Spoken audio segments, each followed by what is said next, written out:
Gente, então assim, eu tive um probleminha aqui, mas assim, vamos dizer que a reintegração de posse está suspensa e o inventário está suspenso também. E existe essa declaração de união estável. O que acontece?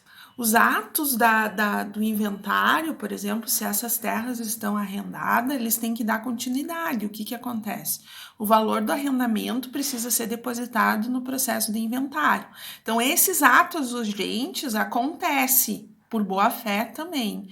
Mas nos outros casos fica tudo suspenso. Então, o processo não anda, né? Fica tudo como está. Então, vai dar continuidade na ação de declaração de união estável, enquanto não for julgada, né? Os outros dois processos, então, ficam suspensos. Essas são as causas, então, de suspensão do processo. A outra questão que nós vamos ver na aula de hoje é quanto à justiça gratuita. A justiça gratuita, o benefício, né, da assistência judiciária gratuita, que muitos chamam também dessa forma, ela era prevista na Lei 1060 de 1950. E ela foi, então, revogada, né, pelo CPC de 2015 e trouxe, então, algumas mudanças aí relacionadas à sua concessão. É interessante, gente, que anteriormente, pela lei antiga, todo mundo era beneficiário da assistência judiciária gratuita e somente no caso de impugnação da assistência judiciária gratuita é que ela poderia vir eventualmente ser revogada.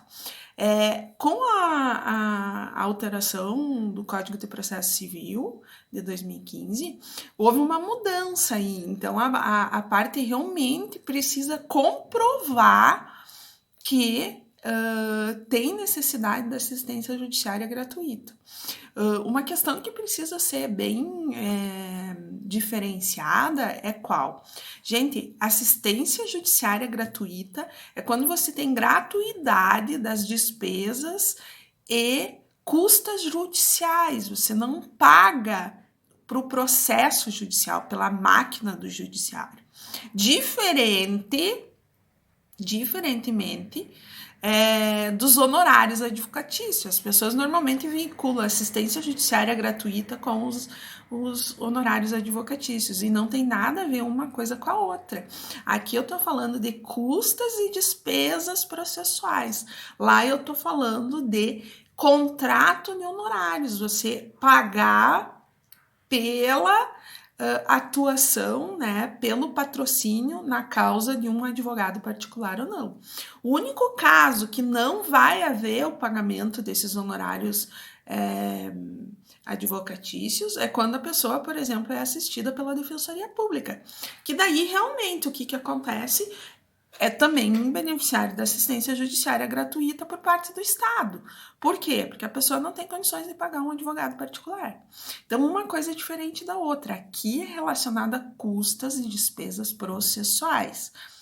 A outra questão é quanto honorários advocatícios, certo?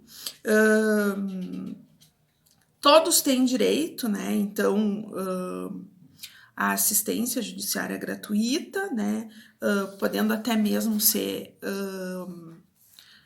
estrangeiro, então é brasileiros e estrangeiros, desde que devidamente comprovado que tem necessidade. Os pressupostos, né? Que a parte não tenha recursos suficientes para arcar, né? Com as custas judiciais. Há uma veracidade presumida, né? Vamos dizer, eu alego que eu não consigo pagar as despesas e custas processuais. Só que durante o processo, o que pode acontecer? O juiz pode sim pedir para que você comprove que você não possua condições. Eu, por exemplo, já tive um caso em que eu ajuizei assistência judiciária gratuita, pedi para esse casal. No decurso do processo, a outra parte impugnou a assistência judiciária gratuita dos meus clientes. Fizemos todo o processo de comprovação. Ele tinha um carro, um apartamento e com uma poupança ele comprou um apartamentinho na praia. O juiz considerou que ele tinha condições de pagar e revogou a assistência judiciária gratuita. Então, gente, assim, é uma questão muito relativa. Mas como é que quem tem direito a pedir? Normalmente a pessoa que ganha até 3 a 4 mil reais pode pedir assistência judiciária gratuita. Passou disso, já tem uma certa presunção relativa aí. Vai ter que fazer todo um movimento de prova para provar que a pessoa realmente precise da assistência judiciária gratuita. Por que eu falo isso, gente? Porque normalmente tu tem que produzir o início de prova que ela é uma pessoa vulnerável, né? Então, tu tem que acostar junto da declaração de assistência judiciária gratuita, né, de hipossuficiente, provas que realmente ela não tem condições, né? Um outro caso que eu tô assistindo, né, de uma servidora pública, de uma funcionária pública, ela tem 70% do salário dela comprometido com empréstimos. A última financeira pegou e falsificou, né, um contrato de financiamento, porque ela passou uma procuração para a financeira. E atualmente ela está recebendo, ela ganha 12 mil reais. Atualmente ela está recebendo, na verdade, 1.500 para ela e para a filha dela. Eu pedi assistência judiciária gratuita na ação, né, de revisão contratual, e o juiz indeferiu dizendo que ela tinha condições, mesmo com uma parte do salário comprometido em empréstimo, né? Ela praticamente não recebe nada e nem pode por lei, né? Por lei só pode 30% dos teus rendimentos ser comprometido com empréstimo. Então, assim, vai muito do caso concreto e a gente precisa, sim, observar essas questões. Tá? Gente, o que aborda, né? O que abrange essa assistência judiciária gratuita? Tá? Então, todos os atos do processo, tradução, interpretação, elaboração de memórias de cálculo, emulamentos, registro, averbação, citação, intimação, produção de prova. Então, tem uma série de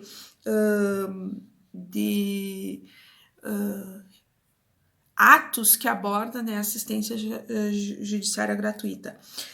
Qual não é possível de benefício? Aquela que está previsto ali no artigo 98, parágrafo 4º do CPC.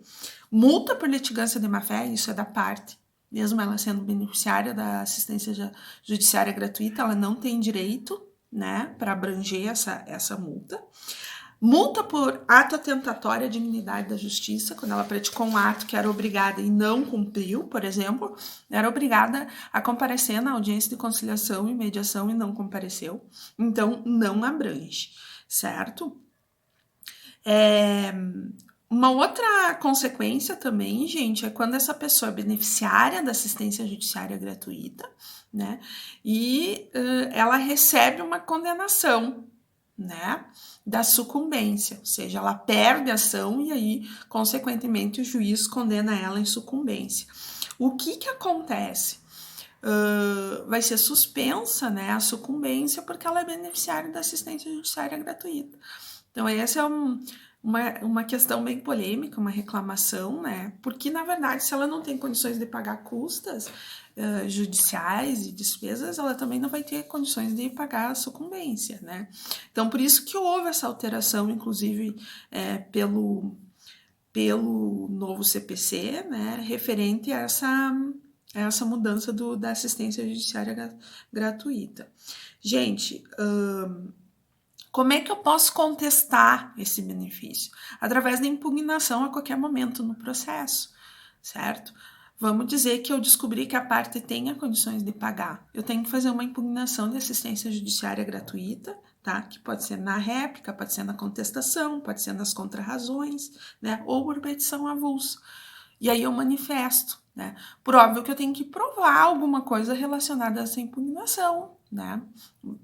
Hoje serve até de prova, por exemplo, fotos, né, ostentando no Facebook. Já teve um caso, né, que foi publicizado, que uma parte alegou que não tinha condições de pagar assistência judiciária gratuita e estava tirando férias em Miami.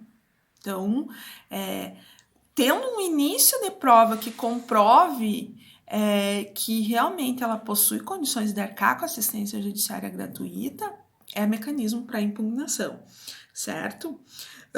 O que acontece daí? O juiz vai processar, vai dar oportunidade para a parte, né, se manifestar no processo, comprovar se tem ou não tem condições de pagar, e por óbvio que após isso ele vai decidir, né?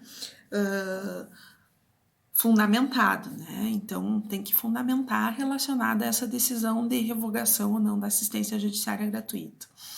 E no caso de não concessão, né, da assistência judiciária gratuita, nós vamos ver isso, né, ou da revogação da assistência judiciária. Nós temos casos específicos aqui, então, quando é revogada, quando não é concedida, quando é revogada em sentença, né, ou quando é revogada em despacho inicial ou até mesmo não concedida, né? Então, nós vamos ter casos específicos. A decisão que concede a assistência judiciária gratuita, ela só pode ser impugnada, né, por apelação, certo? Então, concedeu lá a assistência judiciária gratuita, né? Correu todo o processo, né? Não houve impugnação, ela só pode ser, então, impugnada via apelação, tá? A decisão que não concede, né? Eu pedi e o juiz não deferiu. Qual é o mecanismo? Agravo de instrumento, porque daí é decisão interlocutória, né? A outra é demérito, essa é decisão interlocutória. Aqui revoga, né? Aqui revoga no curso do processo.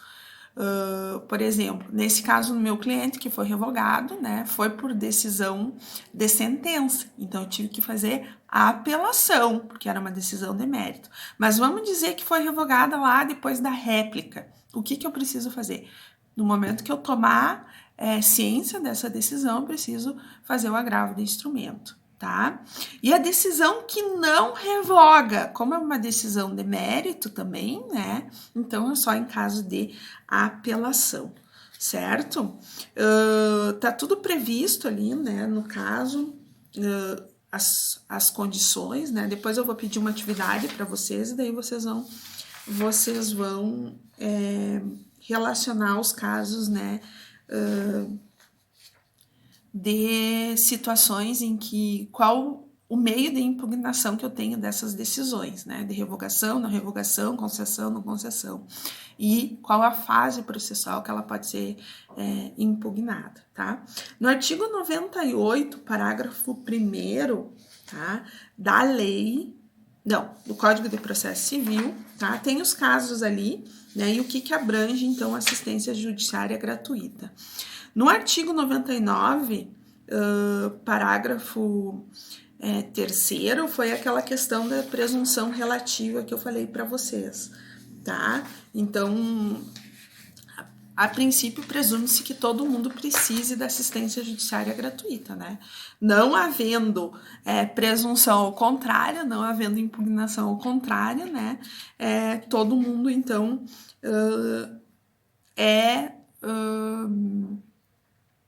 tem o direito, né, de ter concedido o benefício.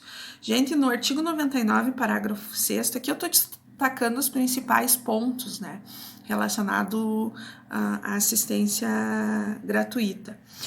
O direito é pessoal, vamos dizer que tem um litisconsórcio, né, relacionado ao processo, ou vem um sucessor e vem ser chamado ao processo. É pessoal, tá?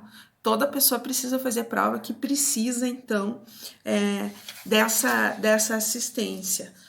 Não fazendo prova, por óbvio que não vai ser concedida. Então, tem que cuidar esses casos aí relacionados à assistência judiciária gratuita. Por óbvio que se veio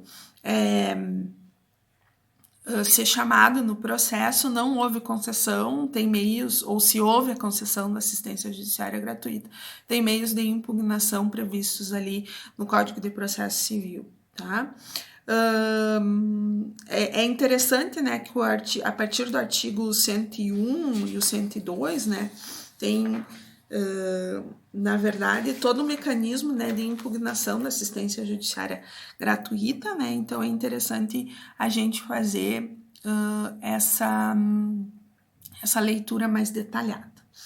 O ponto seguinte é sobre a citação, né, o que é a citação? Então, é um ato processual na qual a parte toma ciência, né, que existe uma ação contra ela, judicial, e que ela vai ter, então, um determinado prazo para responder essa ação, tá? A citação, ela é um ato muito importante, por quê? Porque se a pessoa é citada e não responde à ação, nós vamos ter configurado, né, aquilo que a gente chama dentro do processo de revelia, certo? Que é o transcurso, né, do prazo estabelecido, né, para a pessoa responder a ação, fazer a contestação e não respondeu. E aí a consequência é uma só, que é a revelia, né? Todos os atos processuais se presumem, né, como verdadeiro. Por óbvio que vai ser nomeado um curador especial ali, né, porque ninguém pode ser considerado revel e sem ter a ampla defesa, mas as consequências são bem específicas, né? As situações fáticas apresentadas no processo podem ser presumidas como verdadeiras, então tem consequências bem graves aqui relacionadas à revelia. Depois nós vamos falar um pouquinho sobre a revelia. Então a citação, gente, ela respeita, né, um regramento, né, que está estabelecido no artigo, a partir do artigo 397 e 398, não, desculpa, a partir do artigo 312. Tem vários artigos que falam sobre a citação, né? E vão ter as suas consequências, certo? Qual é a principal diferença entre os atos, né, citatórios do antigo CPC para o novo CPC, né, para o CPC de 2015, né? Então, a partir do momento em que for ajuizada, né, a ação, o juízo se torna prevento, certo? A partir do registro e da distribuição da ação. O que é prevento? É ele que vai decidir todas as questões a partir do momento do registro e distribuição da ação, certo? A segunda consequência, né, estão todas previstas a partir do 240, tá? Então, a partir do 240 é a citação do Código de Processo Civil. Induz a litispendência do réu, né? Vamos dizer que nós temos dois réus, né? Um em comarca diferente, uma do outra, se torna prevento, né, aquele juízo que recebeu, distribuiu a ação, tá? Novamente, a citação, então, ela faz coisa litigiosa, né, para o réu, ou seja, ele tem que responder, mesmo sendo em comarca diferente ou incompetente, ele precisa responder aquela ação. Constitui ele em mora, mesmo tendo ajuizado fora da competência a ação, né? Se ele foi citado, começa a constituir mora a partir daquele momento ali, certo? E a última consequência é que no momento que o juiz recebe a ação e ordena a citação do réu, ele suspende a prescrição. Então, são consequências bem específicas aí relacionadas ao momento do despacho inicial quanto à citação do réu, certo? Então, nós temos ali situações bem específicas relacionadas à citação, certo? Tá ali o quadro, depois vocês vão fazer a leitura do material e vão ver, então, essas consequências, tá? No artigo 240, está a forma que é feita a citação, certo? Então, a citação pode ser feita por correio, que é o meio mais comum, por oficial de justiça, por escrivão ou chefe da secretaria, se o citado, né, for comparecer em cartório, por edital, por meio eletrônico, né? Mas daí que desde que regulamentado por lei, certo? Como é que é a citação postal, né? A citação por correio, né? Há uma cópia, então, da inicial, o escrivão, né, manda, então, por uma carta com AR. No momento que a pessoa recebe esse AR, volta o AR, então ela se dá por citada. É acostado no processo, então começa a contar o prazo de contestação, tá? Então, esse é uma citação por correio, né? É feita via correio, a pessoa recebe o AR, no momento que ela assina, se dá por citado. Professora, mas como é que a gente faz no caso de um edifício em que tem um zelador ou que tem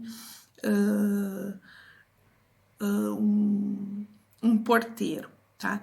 Gente, se é um edifício e tem essa pessoa para receber as correspondências e tá lá a assinatura e ele tem poder, né, de receber essas cartas,